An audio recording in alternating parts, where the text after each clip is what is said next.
very much. Well, I cannot tell you how delighted I am to be here and to have the chance to sort of follow up on the very kind introductions and a wonderful day I've had already just to sort of being around Sudbury, being around Laurentian University and getting a sense of what you're tackling here. And the topic we came up with was the MidNorth Comes of Age, which sounds like a sort of political speech, but I'll make it into a somewhat academic one as we go forward.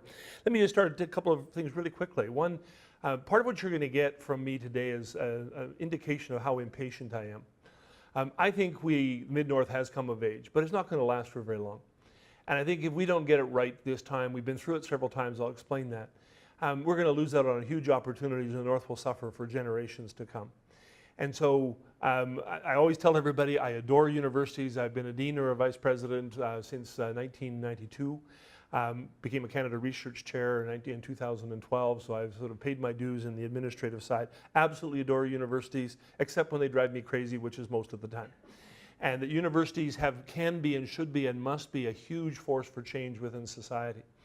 But the other thing that frustrates me is society. The Canadians are very complacent. We've actually become a very comfortable people. We're sort of content to let the world sort of unfold on top of us and to us and not shape it ourselves. And so society actually doesn't expect very much from universities except that their children get to go to university and graduate. We don't get a lot of pushback. And so one of the things I'm encouraging you to do today is as community members to push back and to university to listen and for you to figure out together what you're going to do. Because university can't do it by itself, the community can't do it by itself, business can't do it by itself, but the challenge is huge, the opportunity is great. And one of the things we've done to sort of brings the pieces that David was talking about, whenever I get introduced that way, it makes me sound like I'm completely eclectic and can't get I have a very short attention span, which is why I do these different things. But one of my big projects right now that Heather's helping me with at the University of Saskatchewan is we're setting up a global network on circumpolar innovation that is based on a very simple premise that the commercialization of science and technology has to be used to improve the quality of life. And that we have to figure out a way to increase the rate of the commercialization of science and technology. I don't mean profit making, I just mean the practical application of science and technology to improve things around the circumpolar world when the investment in northern science and technology is a tiny portion of what's actually going into urban centers. That our innovation economy is southern and urban almost by definition. And there's very little effort being made to link up what's happening around the circumpolar world. So we're creating this network, having our first meeting in January in Tromsø, Norway, to essentially get people together to talk about how we can take the wonderful technologies we have available to us, the technologies coming on stream, the things we haven't yet invented, and help them to address the issues of the far north and the mid-north. So let me sort of jump right into sort of my impatience and sort of explain where we got here. Canada, to start off with a very obvious point, is now a resource superpower. If you haven't heard that, you haven't listened to our Prime Minister or most of the federal cabinet talking for the last 5 or 6 years. But the simple truth is that we are. We have oil revenues, resources, and natural gas resources. We have mineral resources, potash. We have wonderful resources, forestry resources. There are few countries on the planet that can come close to Canada. We've also had a time of surging global demand. This is partly through the rise of China, with India coming on stream, South Asia generally, Southeast Asia following very shortly. That we have an opportunity to sort of position ourselves globally as one of the most successful resource economies in the history of humanity. It's an opportunity. It isn't one we've seized yet, but it's an opportunity. We are looking at an age of absolutely massive investment. I've got a project I've been working interestingly with on the not-for-profit sector. We've been working in Fort McMurray on improving the not-for-profit sector to make sure it's more sustainable and stronger in that community. So I spent a lot of time in Fort McMurray where the scale of investment is literally out of this world. They're in the process of building, they hope to end up with between 60 and 65,000 hotel beds. And those are for the transient workers who come in for 3 weeks in, 3 weeks out, back and forth. So in addition to a population on the order of 150,000 people, they will have about another 120,000 people who are moving in and out from northern Alberta.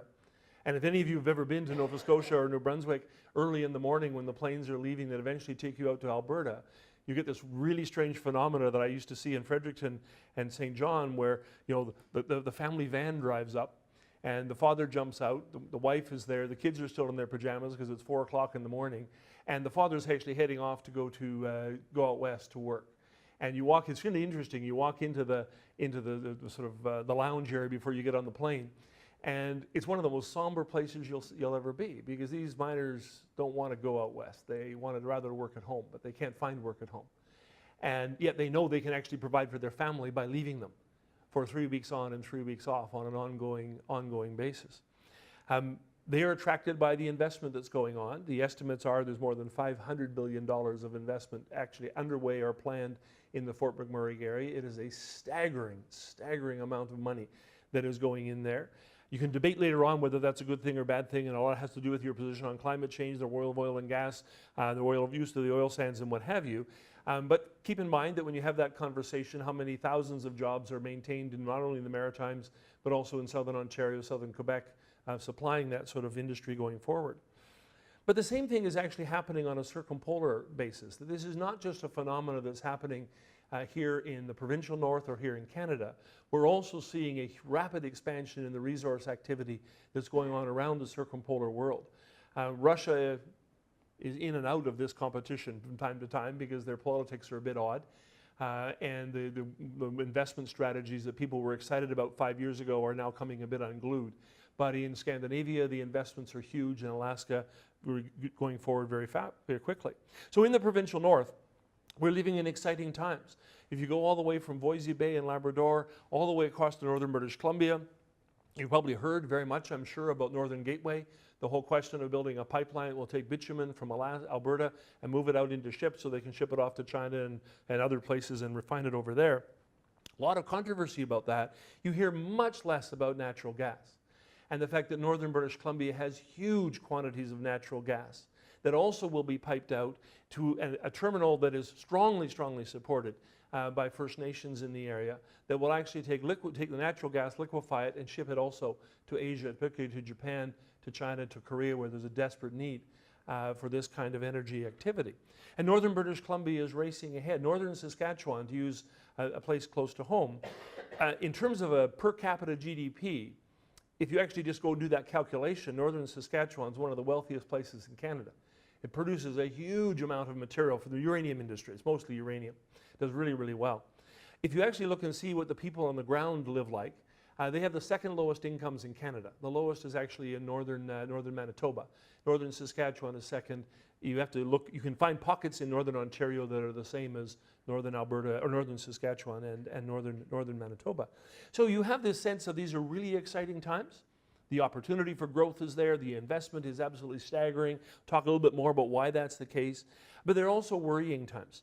There's a lot of things going on that we haven't properly sort of put in our heads. If you look at what's happening across North America, the estimates are that within 30 years, 50% of all work that we're currently doing can be replaced with digital technologies. It doesn't mean that it will happen, but it means that we already know it can happen. So almost everybody in this room is a job killer, that you're specifically and enthusiastically destroying jobs. Every time you use an ATM machine, you use a self-serve gas station, you do automatic checkout, you bank online, you buy your movie tickets using your cell phone rather than actually talking to a human being, right? Every time you do that, you're actually accelerating the rate of job loss. It's in our modern world, and it's getting way faster. And it's kind of interesting because what's going to happen, I think, in the next 10 to 20 years is we're going to see a couple of sectors that we're not going to be very sad about. Sorry, accountants. There'll be fewer of you. There'll be a lot fewer, actually. And lawyers, gee, it's hard to get people sympathetic about that. Sorry about that, lawyers. There'll be fewer lawyers. But interestingly, doctors and nurses, too. The potential digital technologies in the health sector are absolutely staggering. Will it happen? We'll see. Will it happen in Canada? I think probably less likely. But other places, Japan, South Korea, Singapore, Taiwan, will actually move in all of these directions much more quickly and gain a huge competitive advantage over countries that are scientifically averse and technologically averse. So exciting times, worrying times. I'll leave you with a bit of what I'm going to say later on by telling you that whatever the technological changes are that happen, they'll have more of a negative impact in the north than they will in the south. So that the technological change will actually have a larger effect in the northern areas than it will in the southern areas. And some of you, I'm almost the oldest one in the room now, but some of you will remember when you used to have gas stations every 50 miles or 50 kilometers all along all the highways. And then they did two things. They improved gas mileage in the vehicles, and they invented and brought into public use radial tires. And most of the gas stations across all of rural Canada were actually supported by people who couldn't keep their tires filled up. So the tires would blow out because they had inner tubes inside. Remember, any of you changed inner tubes on old car tires, right? Remember this. So they blow up, and you just pull into the gas station and pay your $10 to get it fixed. That's what actually kept these gas stations going. So if you drive through Northern Ontario, you go along and you see all these empty gas stations, that was technological change. It was a combination of gas mileage and radial tires, which was kind of fun. A couple of things about this new coming of age. This is maybe the fourth time we've come of age. So it's kind of exciting to sort of think, wow, we're really booming like crazy. We've been here before. So this is actually not an original thing, and that's kind of worrisome. Because the end story here is we've been down this way before. We didn't capitalize on the opportunity. We didn't learn the lessons from the earlier times. So the railway era, right through this area here, our early 20th century, bringing in railways, all of a sudden you discover new mineral deposits, towns grow up, cities grow, and what have you. Sudbury's been one of the more stable of all of the resource communities in the area. In the 1920s, we went through this phenomenal speculative boom, just leading up to the sort of Great Depression, where people were gambling on gold mines, and people were building gold mines all across, particularly in Ontario and Manitoba. Some of them didn't actually ever exist. They were just sort of in the minds of speculators. In the 1950s and 1960s, we had company towns. You go all the way across again from Labrador or northern British Columbia, you see these towns that didn't exist. Elliott Lake, pops up, you build it, you create a whole community around it, and then by the time you get into the 70s and 80s, you start closing them down. So where I come from in the Yukon, Clinton Creek opened and closed. Cassiar Asbestos opened and closed. Pine Point, Northwest Territories opened and closed. Faro opened. They can't get the people to leave. So they created a mine community. They built it up for about 2,500 to 3,000 people. There's about 400 people living there now. And the territory would love to close it down, but they won't go. Which frustrates the heck out of them, because the whole idea of a company town is you'll close it down when you're finished. And now we live in a world where, in fact, governments don't want company towns. They want people flying in and flying out. We had a strange situation in Saskatchewan where Windsor was going through yet another one of its automobile crises, and the Premier of Saskatchewan flew down to Windsor to encourage people to come and take jobs in Saskatchewan. So one of the first questions was, he says, well, this is all well and good. You can get a job for me. But what about school for my kids and health care for my family? And it wasn't the Premier, it was one of his staffers said, oh, don't bring them. He said, we'll fly you home. We'll fly you back and forth. We don't want you to come. We want you to leave them here so Ontario can pay. It's called equalization payments. We give you money, you look after the kids and the wives. Very interesting model.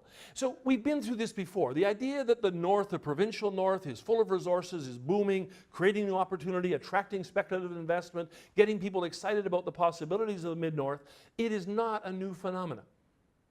And the only thing we know about the earlier times is we didn't learn much from what actually happened. We didn't capitalize on the long-term investments in many of the communities. Some of them we did. I always find it so fascinating. The University of Saskatchewan was created in 1907. The University of Alaska in Fairbanks, which is way up in the middle, right smack in the middle of Alaska, created in 1907 as a school of mining and agriculture, which is an odd combination for Fairbanks. But nonetheless, the idea of building universities quickly, early on, building them as part of the sort of the confidence in the future, is not something that happened in the provincial North. Until Laurentian came into the 1960s, until we put all the pieces together and really created a sort of a research-intensive university. So we're not into really doing something as new as we think we are. And we have to basically get more historians telling us what went wrong in terms of our investment strategy. The answers are pretty simple. Tony Pennicott, who used to be the Premier of the Yukon, said it very quickly. People come north to make a killing, not to make a living.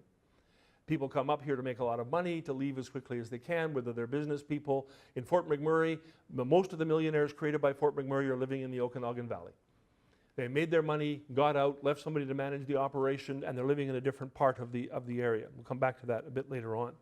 So what are the opportunities? The opportunities, I think, are really important, but very simple to sort of explain, I think, going forward. The abundant resources are the obvious ones. And we have an awful lot more resources available than we think. The number of sort of mineable properties that exist across the middle north in Canada is really, really large. Interestingly, by the way, when people talk about this in Canada, they tend to talk about the high Arctic. They always refer to the north as the Arctic and assume that it's Yukon, Northwest Territories, and Nunavut. There are some remarkable deposits up north. You've probably heard of the Davik mine, the diamond mines they've developed. Mary River, which is on Baffin Island, is an enormous, enormous property and a big, big deposit. The one thing about the far north you have to remember is the far north almost always disappoints its promoters. It's too expensive to work up there, it's too far away, the weather is too extreme, and they almost always end up high grading. So I always find this fascinating. My rule of thumb is when a mine says, we've got a 30-year mine, divide it in half and -5. Because when it actually comes down to it, the reality is as soon as they start operating, they go, oh, it's cold. You know, we can't stay here that long. And so they go after the high-grade mine, they get the real property out, but they don't go and develop it as a Sudbury kind of property. They don't look for the 30, 40, 50, 60, 100-year play as they're doing in the uranium sector and as they do here as well. So there's abundant resources, but they're more in the provincial north than the Arctic. And yet if you ask Canadians when we talk about this in the southern Canada, they assume we're always talking about the far north, about Yukon, Northwest Territories, and Nunavut. And Yukon, I love it dearly. 2 years ago, they had $350 million of exploration money spent in the territory. Last year, I think it was down to $35 million. It's just up and down like a yo-yo. 2 years ago, they were talking about 7 mines that were likely to come on stream in a couple of years. Now they're talking about 2. Right? The north almost always, the high north almost always disappoints its promoters. When they opened the diamond mine at Davik, they were talking about creating a diamond cutting industry in Yellowknife and training up people to be diamond cutters and creating work in the area and training Aboriginal people to get involved. Go and see how much of that they're doing. They're shipping it out now because they couldn't make it economic. So a couple of other things that are creating this opportunity. One is global demand. The only thing we know is it'll grow larger. 2 phenomena. One is the population growth, which continues at a really kind of frightening pace. Do you remember Paul Ehrlich's the population bomb? Remember, when I went to university, I remember the world's going to be standing on each other's shoulders by the year 2000. We've overshot the population estimates that he put in that book, and we're still doing well. We're actually producing more food with fewer farmers. It's kind of something's happening. It's mostly science and technology, interestingly. But global demand will increase, not just because of population growth, but because we've also seen the fastest growth of the middle class in these other, particularly the developing world, that we've ever seen. There's 350 million people in the Chinese middle class. There's 250 million people in the Indian middle class, and that one's growing even faster than the Chinese one. There are just huge numbers of people who are getting into that consumer lifestyle. Well, when you finally have money to get past subsistence housing and subsistence food, what do? Well, you start buying things. And buying things requires greater productivity and greater demand. We also have investment capital, and not coming from traditional sources. Who would have thought 20 years ago or 30 years ago that Norway would be a major global source of investment capital? You know, Norway, a friend of mine who studies Norway says that the best way to describe Norway to Canadians is to say Norway was to Europe what Newfoundland was to Canada in the 1960s. It was the economic backwater. It was not doing well. Norway was not doing well, but with the oil industry, they have done extremely well.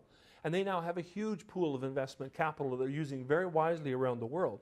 But the Norwegian capital is tiny compared to what you're seeing coming out of China.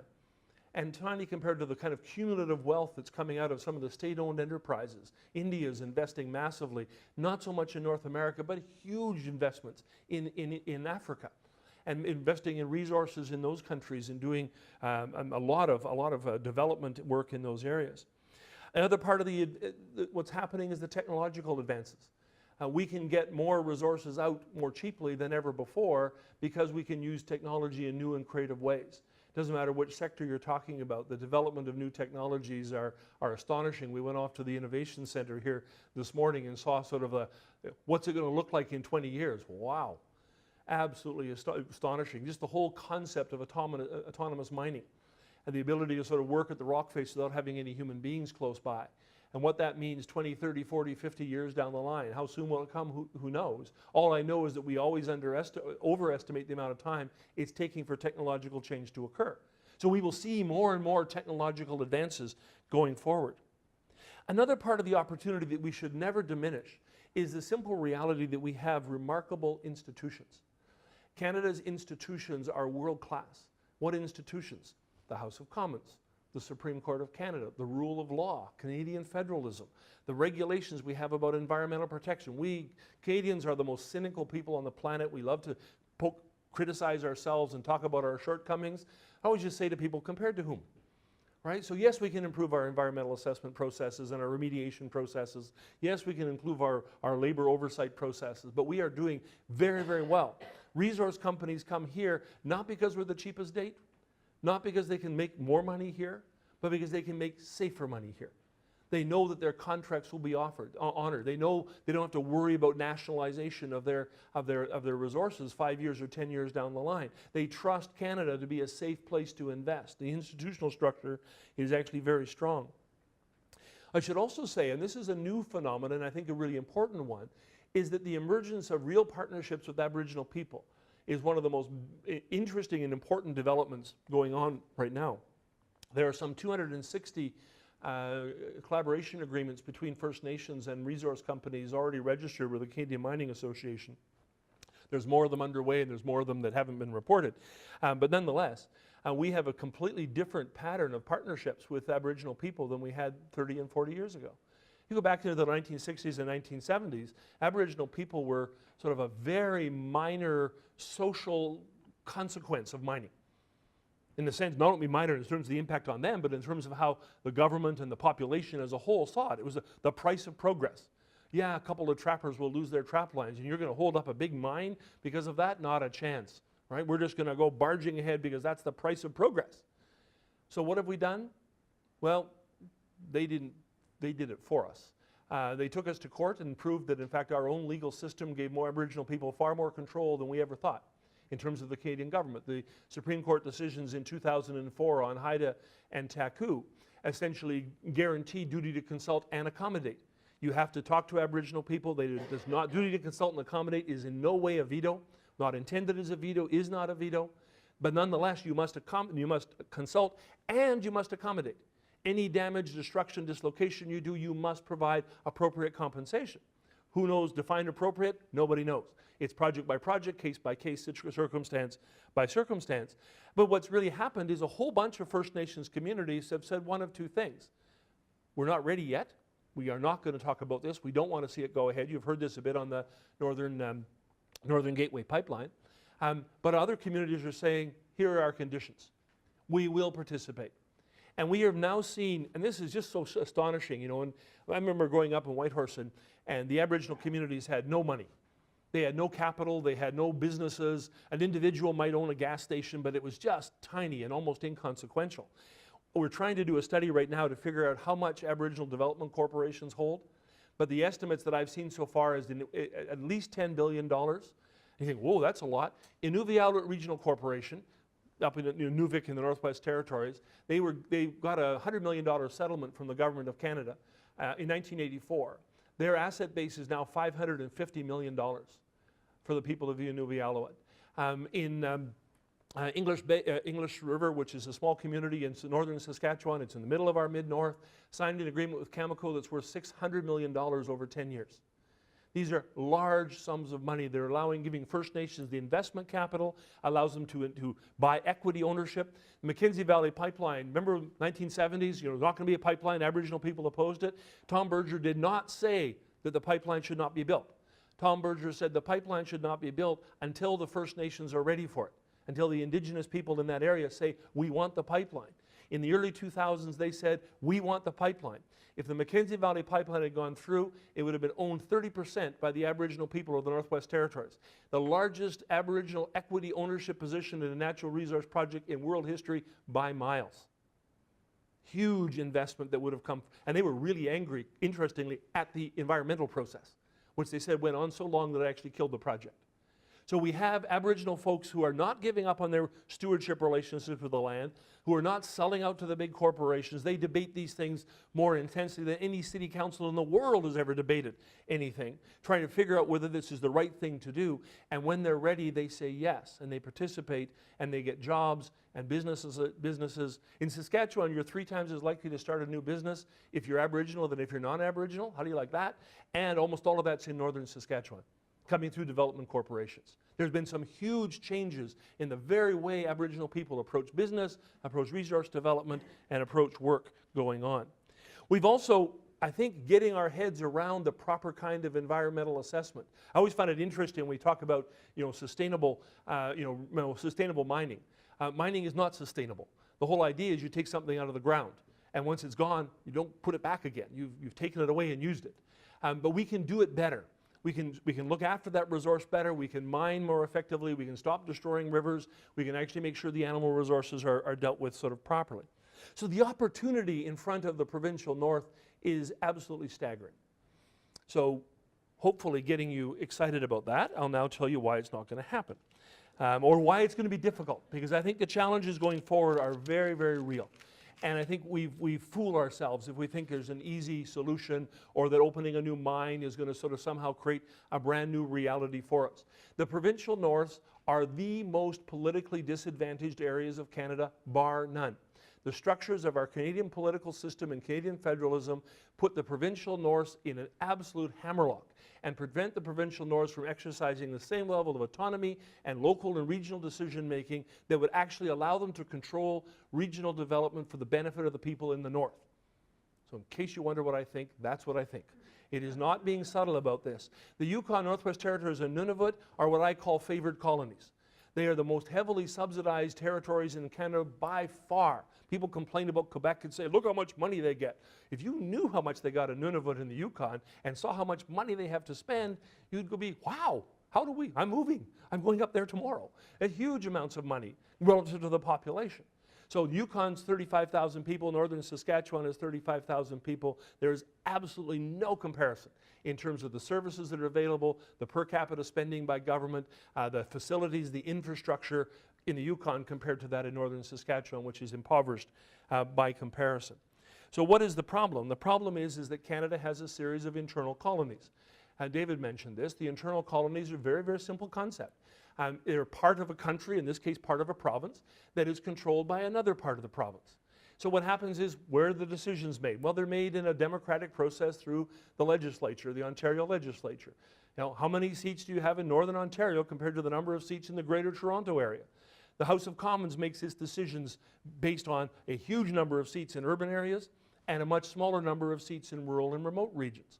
We are massively disadvantaged in the provincial north in terms of having the capacity to change. The Yukon, Northwest Territories, and Nunavut have substantial devolution. Yukon, Northwest Territories control their own natural resources. They make their own decisions about resource development. They collect big chunks of the revenue, not all of it. They have to share some with the federal government. But they have revenue streams now that are really quite dramatic.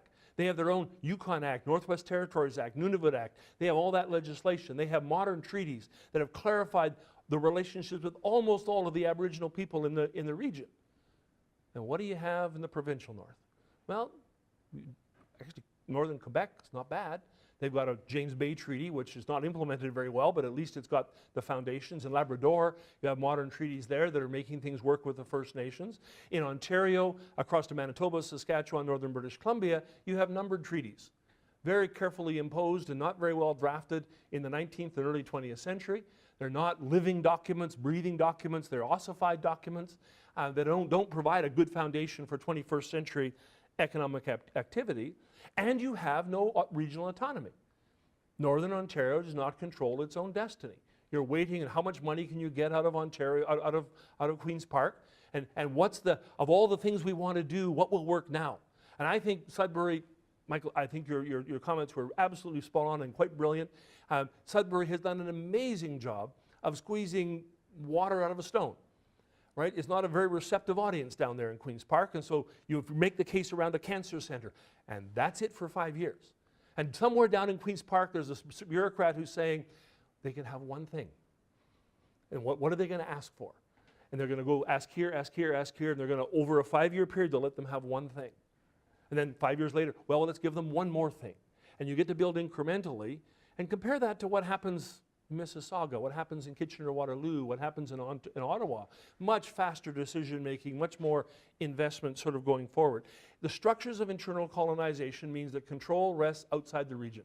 It rests at Queen's Park. It rests in the headquarters of mining companies. Very few of them have their head offices here in Sudbury or the Provincial North. Generally, that is not the way we've structured it. And so therefore, the capital flows out. The profits flow out. Some companies are better. You can see Vail's name all over the place here in terms of donations and investments and reinvestments in the community. Cameco is doing an excellent job in northern Alberta, northern Saskatchewan.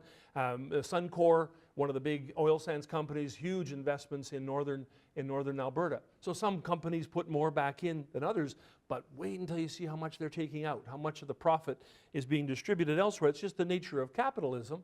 But without the tax base here, without access to those resources to use them here, the flow is very, very small. We also ignore the fact, to our peril, I think, of how many jobs based in the north are actually located in the south. And it was even before we have these fly-in, fly-in camps. Those are people who live down south, they vote down south, they're connected up to southern economies, southern societies, southern political systems. Even before that, a lot of the manufacturing jobs were done in the south, and still are. And we only have a few places like Sudbury. Fort McMurray hasn't got an industrial base like Sudbury does, and I'm not even really looking at developing one. They're more than happy to buy their stuff from southern Ontario or southern Quebec. So to a degree that we don't really acknowledge, there are tens of thousands of jobs based on northern mining activity, northern resource activity that aren't in the north. Vancouver has a very large investment business and supply sector and professional services area. Most of the engineers who do a lot of the work in the north actually don't live in the north. They live in Calgary, Edmonton, they live in Vancouver or Toronto. And we don't use those people as our resource. We don't actually get them speaking out on our behalf, on the behalf of the Provincial North, about the kind of prosperity that they bring to all of Canada and not just to the northern regions itself. We have very significant problems in terms of really maximizing First Nations participation.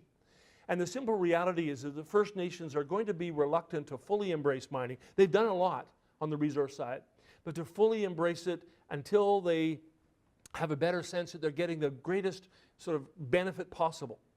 And one of the problems, mining has a real problem here, is that by the time you identify a mine and start producing, you actually have to start training people 10 or 15 years before. In order to have a workforce ready for the mine, you have to start before they've even discovered the mine in many instances, certainly before you've proved it up. And of course, we tend to work the other way around. It's ready to go, now let's start training. And you've got a 10 or 15 year lifespan on a particular property by a local First Nation community, and it takes a long time to build up. So we have a real problem with First Nations participation. We have to do an awful lot more to make sure that they see the benefits coming on an economic and social front on an ongoing basis. We have a real problem too with northern transiency. And transiency is an interesting one because we don't talk about it. It makes us feel very uncomfortable. But it's about people who move away. And we have two parts. One is the fly-in, fly-out camp, which is actually very short-term. So you're up for 3 weeks, bound for 3 weeks, living in the south, not really making much of a connection. My favorite examples of these are the oil rigs up in the Beaufort Sea, where the people basically never connect up with the northern community at all. But in Fort McMurray and in Cameco, these people fly directly into the camps. And they just go to the camps, they work, and they leave again. And they have a very sort of limited experience and exposure to the north of any description whatsoever. But we also have a problem with long-term transiency. It's hard in the Provincial North to get people to stay. So when we talk about educational funding for Aboriginal communities, and we need a lot more. There's a talk in Canada of how we need equal funding for First Nations, and I think that's not fair. I think equitable funding is fair. Equal funding is not the same as equitable. Equitable means you actually are paying the whole cost of educating the population that you have. So it's a hard topic to raise, but when you look at First Nations communities and look at the percentage that actually have fetal alcohol syndrome or fetal alcohol effects, and realize how much more difficult it is to teach children who have those kinds of circumstances or who come from traumatized homes, and how much harder it is to teach somebody who comes from a traumatized home, or how much harder it is to teach somebody who has 15 people living in a house that was designed for 4 people, then you cannot have equal funding. Because equal funding means that the family of 2 adults and 2 kids living in Sudbury, or 2 adults and 2 kids living in Toronto, is equal to kids living in those same circumstances in some of the Aboriginal communities in the far north. So what happens, of course, is that we have massive transiency among teachers. The length of stay of teachers in northern communities is very short. Higher when you get Aboriginal teachers. Higher when you train and bring in Aboriginal teachers in their home communities, they'll stay much longer. But non-Aboriginal teachers, just like this.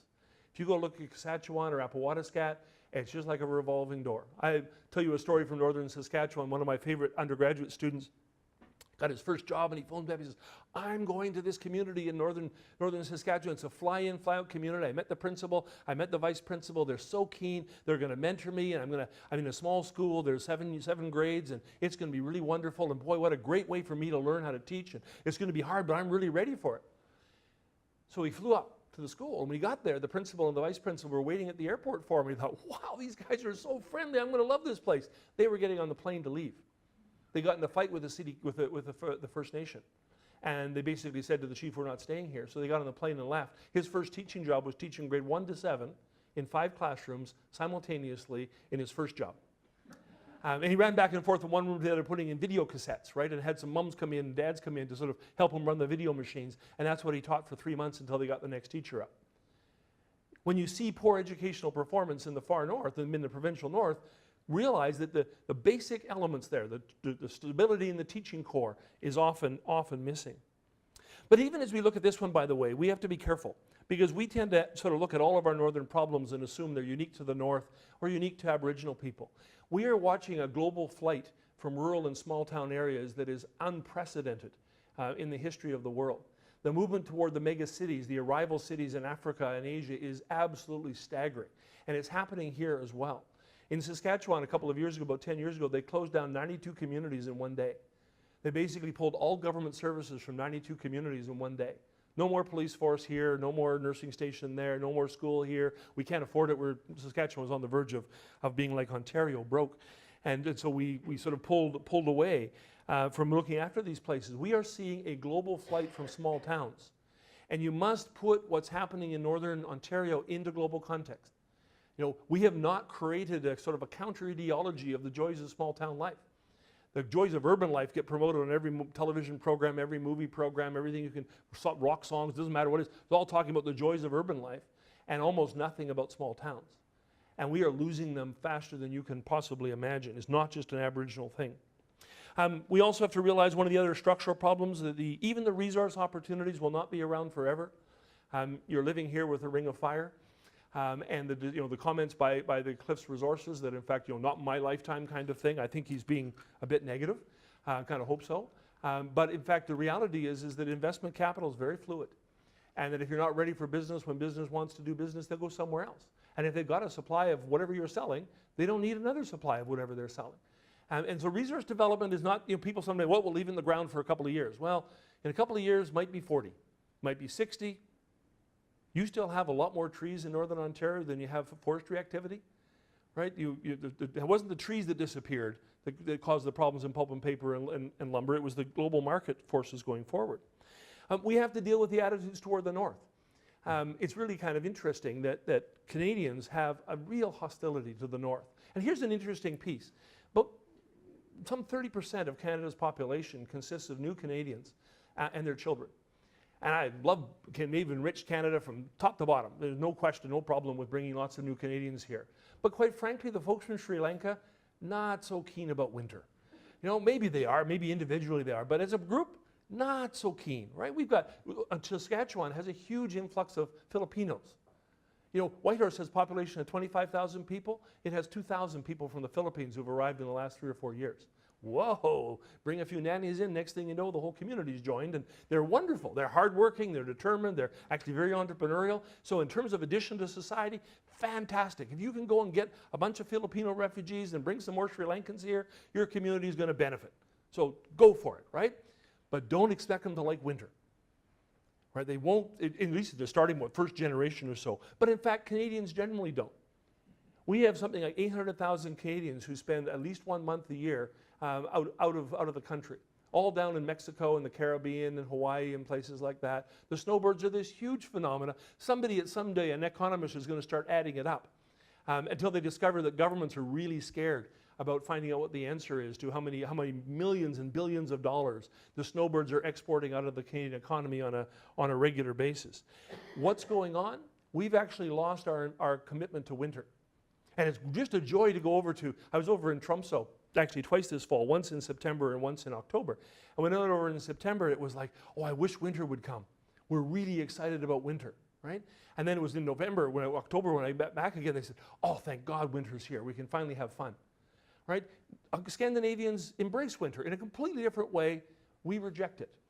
Not everybody, obviously. Some people like it. But as a society, we haven't done that. And that is a huge liability for the Provincial North. When I was the Dean of Arts at the University of Waterloo, we had the School of Accounting and Finance was inside the arts faculty, which is kind of unique in its own way. And I would talk to the graduating class every year and sort of say, well, how many of you will go work in Alberta? And 25% would say Alberta, and 25% would say BC. Every one of them would say Southern Ontario and GTA. Oh yes, we're going to work in the Southern Ontario GTA. I say, how about the Provincial North? Not a word. I say Saskatchewan, they'd laugh. Really made me feel good when I moved to Saskatchewan. Other problems we've got to look for, a couple of them, the future of work. I am very pessimistic about the future of work in the era of technological change, partly because we are spending so little time even thinking about it. Universities are absolutely fantastic at doing what we should have done 10 years ago, and they're very poor at doing what we have to do for 10 years going forward. Conservative institutions are that way. That's the nature of them. They're conservative. They're not looking forward. We need, as a country, to look seriously at the future of work, and it's going to have more of an impact in northern areas. If you want to get a really simple example of it, it's simply watch what e-commerce is going to do to stores in small towns. Small town hardware stores, small town grocery stores. These things are dying like crazy. Well, everybody has 10 times as much choice, 1,000 times as much choice as they had before. And I've been telling everybody who will pay attention to me, look at Alibaba. Alibaba is going to make Amazon.com look like a corner grocery store within 3 or 4 years. It is a massive, transformative e-commerce play. And it's really worth looking and thinking, okay, what do you have left in these towns if everybody goes online and buys stuff from Alibaba? And even worse, because this is particularly important for Aboriginal communities, you will have a huge divide between those people who have the computers, the bandwidth, and know how to operate these kinds of things, and the ones who don't. And the ones who don't, guess what's going to happen? Prices for them are going to skyrocket, because prices for everybody else are going down. And you're going to have stores close all over the place, which is very, very worrisome and traumatic. A few other structural changes. I think we in Canada have a very limited vision of the Mid-North. We have very great difficulty talking about it as a pan-Canadian phenomena. Every once in a while you get northern mayors from Ontario gathering, you get winter cities where the people who have cold winters get together and talk. Every once in a while they have had a meeting from the ministers responsible for the Provincial Norths have been getting together. But the last couple of times they were just really frustrated by the fact they really couldn't think of what to talk about. Well, gee, we'll give you a list. There's lots of things to talk about. You should really be focusing your attention. But pan-Canadian is only part of the story. In the Provincial North has a population of 1.5 million people. The Territorial North has a population of 150,000. So the Provincial North is 10 times the size of the Territorial North. The subsidies in the Territorial North are way higher. But if you go into the circumpolar world and pick up the northern parts of Scandinavia, the parts of Russia that have fairly substantial populations in the north, the population goes up to somewhere between 15 and 20 million people. That is your market. There is a circumpolar market. There's a market for circumpolar lifestyles, a market for circumpolar realities. I always use my favorite story because it comes out of the mid-north in Finland, where Finland discovered the incredible commercial potential of Santa Claus. And if you've ever heard of Rovaniemi, Rovaniemi is where Santa Claus lives. And you thought he lived at the North Pole, but actually he lives he goes up to the North Pole to pick up the presents. That's where the elves live. But he actually lives right at the Arctic Circle in Rovaniemi. And they built Santa Claus Village. Anybody heard of Santa Claus Village?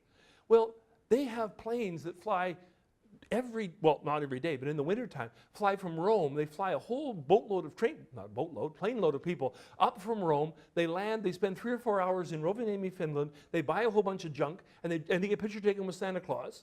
There's several of them because he gets kind of sore knee. And then they fly back that same night. And they have tens of thousands of people that come from Japan and China. They fly that far. They actually stay for a couple of days. They spend millions of dollars. Where's Santa Claus Village in North America? Nobody from here in North America goes over to Rovaniemi. And Rovaniemi is not the North Pole, but somebody did it. And somebody all of a sudden created this massive industry.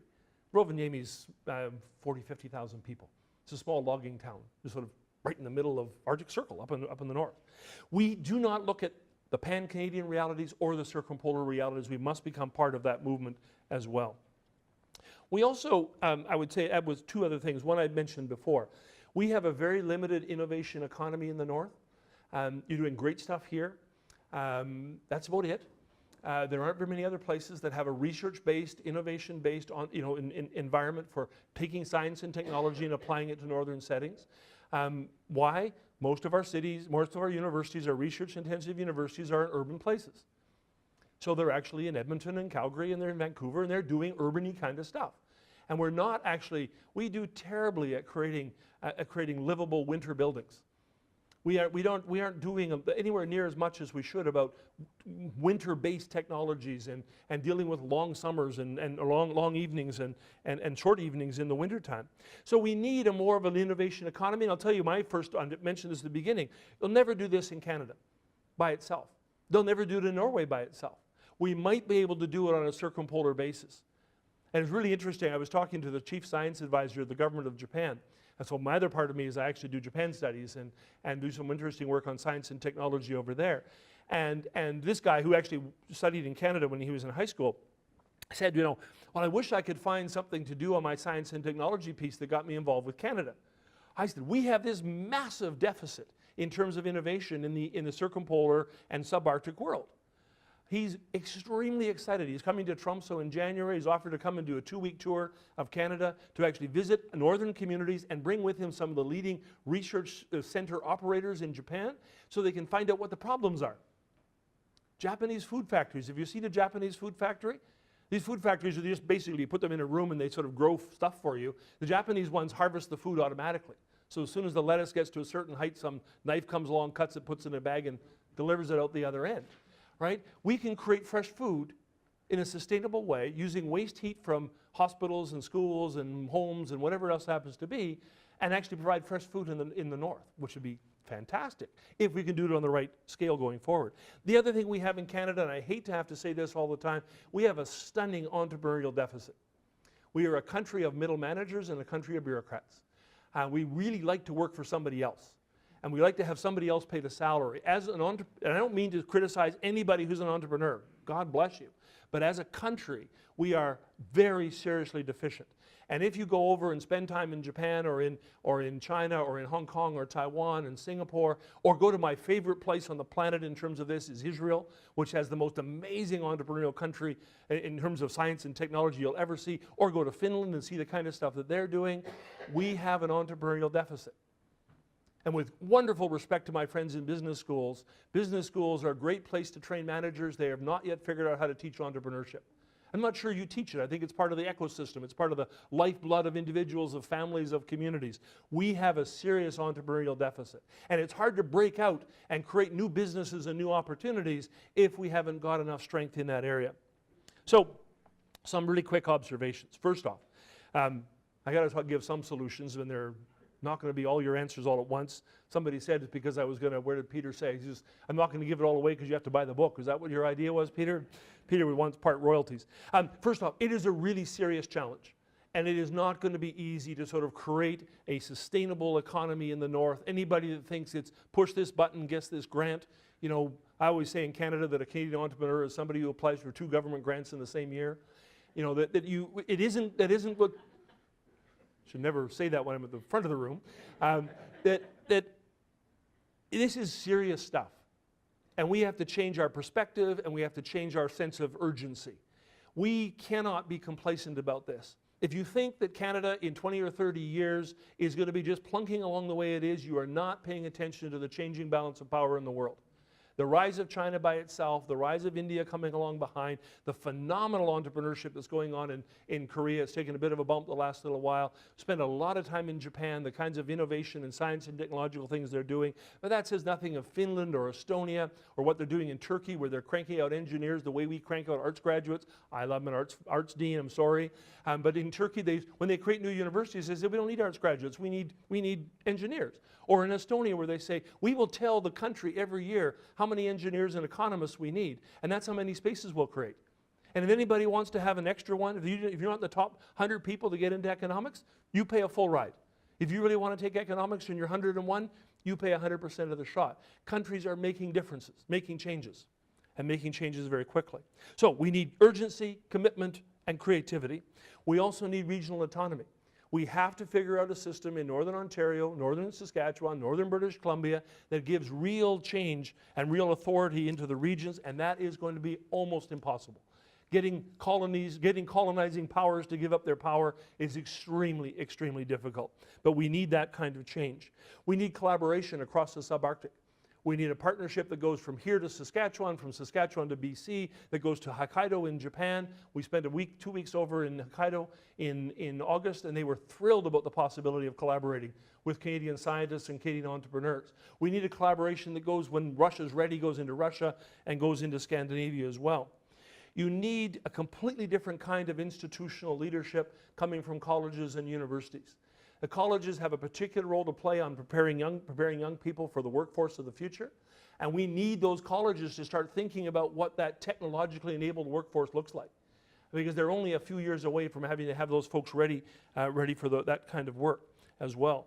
Universities, I adore what you've done here with iNode. I love the idea of the school. I think it's absolutely fabulous.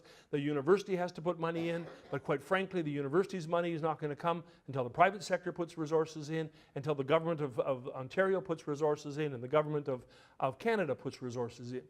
And you need to I would suggest to you, for something like that, it has to be everybody's priority. It can't be the dean's priority, it can't be the promoter's priority, it can't be one business person's priority, it has to be everybody's priority. You need a launch pad. I'm a huge fan of this. I'll tell you more if you want to know about our center, but our center is, in 5 years of operation, has had a big impact on Northern Saskatchewan, changed the provincial conversation around it. Why? Because they gave us $1 million a year in guaranteed funding. Not $1 million for 5 years, not $200,000 to make you last and get things going. They got $1 million a year ongoing, which means we can make real decisions, real commitments, and take long-term research projects sort of underway. We have to, I think, also adopt what my wife is Karen Holroyd, and she created what I call the Latte Index, the Holroyd Latte Index. And it's basically a really simple description of what you need to make sure your community is ready for professionals. If you come into a town and you say, I would like to get a good latte, and if everybody in the community says there's a Tim Hortons down the road, you're not going to succeed. Basically, the Latte Index is, are you prepared to give urban trained professionals the basics that they actually that makes life palatable? And actually, I hate coffee. I never drink coffee at all. My wife knows very well, better than I do, that latte is actually a symbol for everything. It means you actually have sort of funky restaurants that actually know what that kale stuff is. Or quinona, or whatever you call that stuff. It's like sand. But it's all healthy, and urban professionals love to eat it because they love to pretend they're being healthy, and they buy ice cream on the way home. But I think the Latte Index is something you should take very seriously, because if you're in a small community, if you don't have, in a place like Sudbury, you only need 4 or 5. Whitehorse has 7, by the way. Whitehorse has 7 wonderful coffee shops that have really great food and really interesting, funky places, and you meet neat people, and blah, blah, blah, right? If you don't have them, Kitchener-Waterloo drove us crazy. Young people wanted to leave Kitchener-Waterloo so fast their heads spinned. Why? Because the Latte Index was a complete failure. I mean, it just didn't batch, so that's Karen's research for you. Get a shirt grant for that one. You have to promote the North for what it is. You have to be proud of the North. The North has winter, and it also has great hunting and great fishing and great canoeing and great photography opportunities and great people and a sense of closeness and passion and all that kind of stuff. We need a subarctic innovation ecosystem. You're not going to get innovation unless we create one. And you're not going to get innovation by yourself. You've got a wonderful mining technology sector here. But how are you going to apply that across a whole bunch of sectors? And how do you take the healthcare work that you're doing here, expand it, and find a market for what you want to create in northern Norway or over in Alaska or what have you? You must have a much more intense sense of collaboration. When I look at communities that succeed, one of my favorite places is a place called Skellefteå. And it's one of my favorite places because I can now finally pronounce it. And it's in Sweden. And Skellefteå was a forest town. And I can't remember if the pulp mill was closing down or the sawmill was closing down, but it was running into difficulty. 25,000 people living there. It was a prosperous community, hardworking, well-trained, but the economy was disappearing. And so the business community got together with a couple of local institutions. They didn't have they have a campus of a university, but not a full campus there. And they basically said, we are going to have to create a new future. And they decided, we're going to go after the best high-tech companies in the world and convince them to come here. And they've got 5 major sort of Fortune 500 companies have opened up Swedish offices in Skellefteå, which is, if you go to Umeå is halfway up Sweden, and Skellefteå is halfway up the rest of the way. So it's way up near the top part of there, 25,000 people, and they've got 5 major companies and an IT cluster that's larger than the mining cluster here in Sudbury. Not bad. From nothing, except hard work, determination, and the fact that that city refused to allow themselves to die. Another community in northern Norway, pretty interesting, I can't remember how you pronounce its place, but basically the fishing industry was declining, and so they basically lost all their jobs. The processing plant closed down. So they put an ad in the newspaper, and they basically said, wanted or available, one whole town that will move to jobs. And they offered to move the entire community to a place that needed workers. And they said, we love being together. We don't want to break up our community. There's no jobs up here. We'll move to where you are. Whoa, who ever heard of that one, right? This is like Sudbury moves down to Windsor or something like that. And it was a small town, a couple hundred people. And what happened was it was a public relations ploy. And the whole purpose of it was essentially to say, we want work. And they immediately got some major government funding to actually help them redesign themselves and make themselves more attractive to business. And they attracted a bunch of investment, and they have almost full employment in the king crab industry off the northern coast of Norway, right? You must have collaboration at a level, fortunately, you're already used to doing, but with an intensity that's far greater, I think, than you've found to this point so far. I would finish up with this and make one last observation. Obviously, leadership is critical, but I will say something a bit odd. Canada also suffers from a loyalty deficit. Canada has what I call a mobile innovation environment. We lose innovators, they leave. We lose company executives, they leave. We lose companies, they leave. We lose intellectual property, we sell it out. The standard model, I was in Waterloo for this period of time in the high-tech industries, the model there was get an idea, get an angel investor, put in about $1 million or whatever, prove the company up to $5 to $10 million, sell it, and move to Florida and retire. Exaggerating the last part, some people were serial inventors or whatever, but not keep the company in Canada, don't develop it. Sitting around the entrepreneurial culture in Waterloo, it was how do we get that first $5 million? And how do we get Apple to buy us? Or how do we get Google to buy us? Or how do we get somebody to buy us, right? We have a loyalty deficit. One of the things you must start doing here in Sudbury, and I think you already do it because you're so proud about this university and about this town, is tell young people you want them to stay. You can't force them to stay. But I'm always struck by the fact that when I was young growing up in Whitehurst, nobody ever came to me and said, we want you to come home. Make sure that at every graduation, somebody tells them to come back or tells them to stay. When high school graduations, tell them to come home and come back. When students go off to go study at Queen's, Queen's has much lower standards than Laurentian, but they do let a few ruffians in from time to time. If they do go down to Queen's, then actually ahead of time, get companies up here to guarantee them summer jobs. So they don't stay down there in the summer, but they come back up here. If these are your best and brightest students, give them scholarships that consist of a summer job every year after first year, second year, and third year. So they come home and maintain their friendships and ties and understanding of the community. Do not let your best and brightest just walk away. And when they do leave, Peter is a magnificent example of this, right? There's a phenomenal process in geography they talk called topophilia. And topophilia means love of place. And it means that when people are raised in the right kind of environment where they feel loved and they feel wanted and they feel nourished and supported, they develop a deep attachment to that place that never disappears. It's why you can explain why First Nations people have this incredible generational bound and tie to their home communities, their home territories. But you look at Peter, he lives in Toronto. We spent the day talking to him. He loves this place. He loves this university. He loves this community. He loves Northern Ontario. There are thousands of Peters out there, not with his brilliance and his great looks, but thousands of people who made their start here as students, as young people, as in their university. Get their help. Tell them you need them, either to come back, send their money, send their support, help you with their political processes. If the North does not mobilize its best resource, which is not mining material, but is the human capital of this area, you're going to lose out on a great opportunity. So I'll finish by saying it is the age of the Middle North, but it's not the first one. It may be the fourth one, but I don't think we're going to get very many more chances. And I think we got the best chance ever because we have the institutions, we have the entrepreneurs, we have the spirit in places like Sudbury that can actually take the opportunities of a resource boom and convert them into something permanent. to make it more than just short-term prosperity, to make it into a transformative process that creates a brand new self-sustaining economic development strategy that not only makes this place stronger, makes it more stable, makes it more attractive, makes it even more exciting than it is now. Thank you very much for having me here.